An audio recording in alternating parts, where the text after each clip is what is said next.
Modest Mussorgsky is not your everyday composer.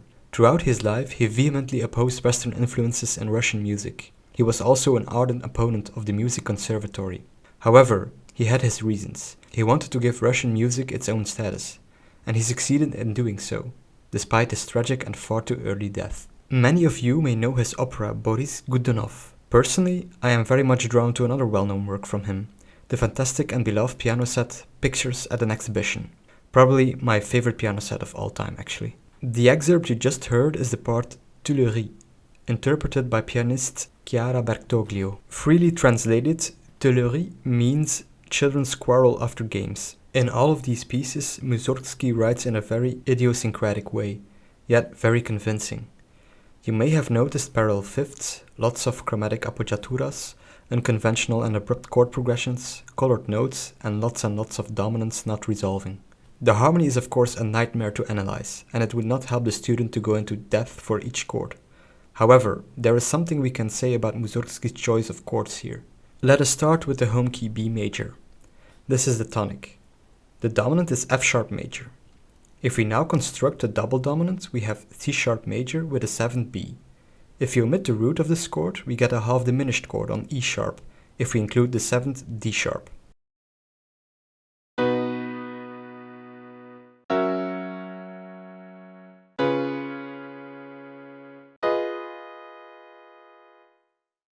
Now, let's use this chord in a different context. B is in the bass and acts as a pedal now.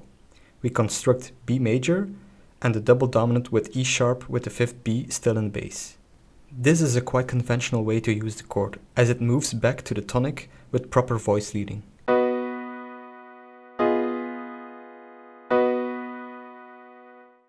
So Mussorgsky uses the half diminished variant but in his own way. The outer voices move in those funny parallel fifths, which are convincing, given the childish context that he probably wanted to portray. I can only guess, of course. The first two chords represent the core of the composition. What follows is an answer but with the same underlying harmony. Take a good look at the interval here. The distance is a third. This interval will be important for the upcoming bars.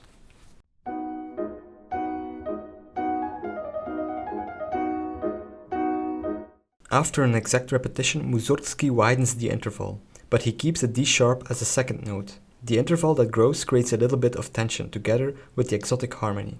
Notice how the outer voices are in fifths. The first chord is now a regular double dominant on C sharp with a 7th B. The next chord is a G sharp minor 7th chord. You could start analyzing this passage and forcefully try to fit it in a greater harmonic scheme. But Mussorgsky will definitely oppose to this. In fact, I'm pretty sure he would have opposed to this analysis in the first place. He just wants to create the desired chords and sounds, and that's why he chose these chords. The structure remains the same, 2-note motive repetition, and an altered 16-note melody with the same chords.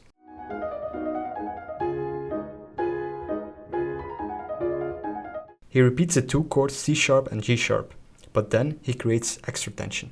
He does not give the 16-note melody again. Instead, the 2-note motive is given directly, but with an even wider interval now, A to D sharp. Notice how the D sharp is still there.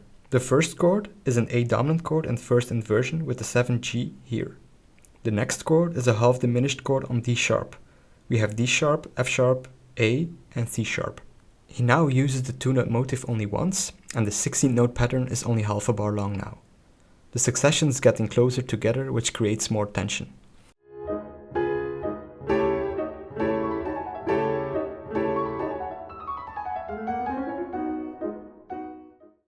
Then, D sharp moves to a contrasting single-note scale in E major in a high register.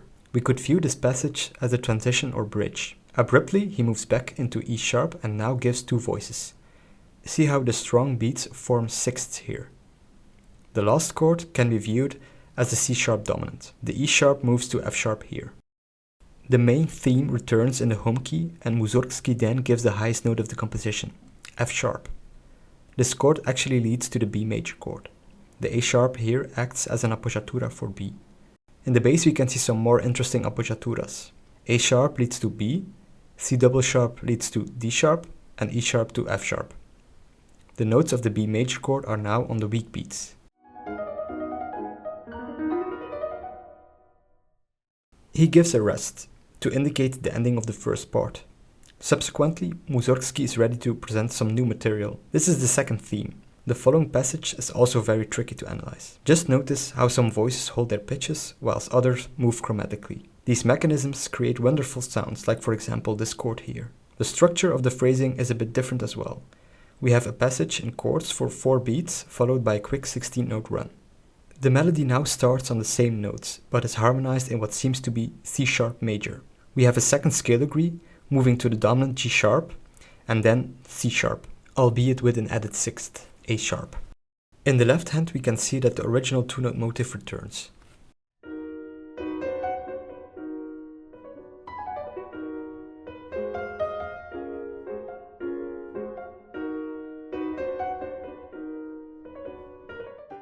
The second theme is restated. Now we will see that the 2-note motif in the left hand will propagate continuously. The handling is a bit different because the lowest note is a pedal now. The right hand, however, does not follow the original 2-note motif pattern, but gives a 16-note melody continuously. Harmonically, you can view this as a G dominant chord in second inversion.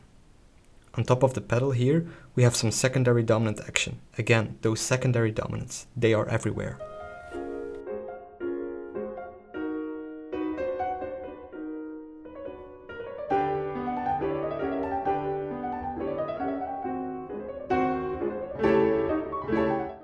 G in the soprano now moves down a semitone to F#. D in the bass does the same, but a semitone up to D#. And now look at the outer voices. F# moving to B, D# moving to G#. These outer voices form thirds now instead of fifths. The 2-note motif is present in the right hand, and now the 16 notes will follow directly on the second chord. We are nearing the end of the composition, and Mussorgsky will now reach the original B major tonality by moving in the opposite way to that of the exposition. This passage has the same harmony as bar 8. Remember, the interval from A to D#.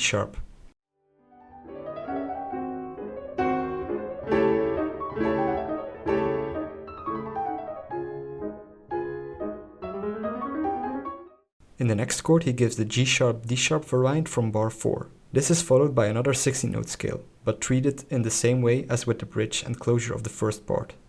Appoggiaturas moving to chords or scale notes.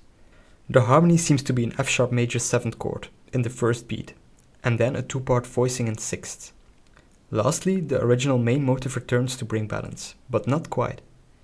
Mussorgsky gives the 2-note motif one more time, but in the left hand we have some more appoggiatura action. The chord notes are again on the weak beats. The highest note of the composition returns here with the F#.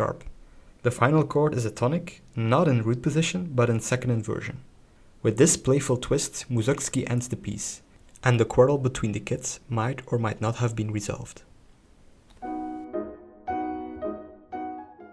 Throughout his life, Mussorgsky has always been viewed as a sort of musical gangster, an outlaw in the musical landscape. I recently came across a biography on his short but eventful troubled life.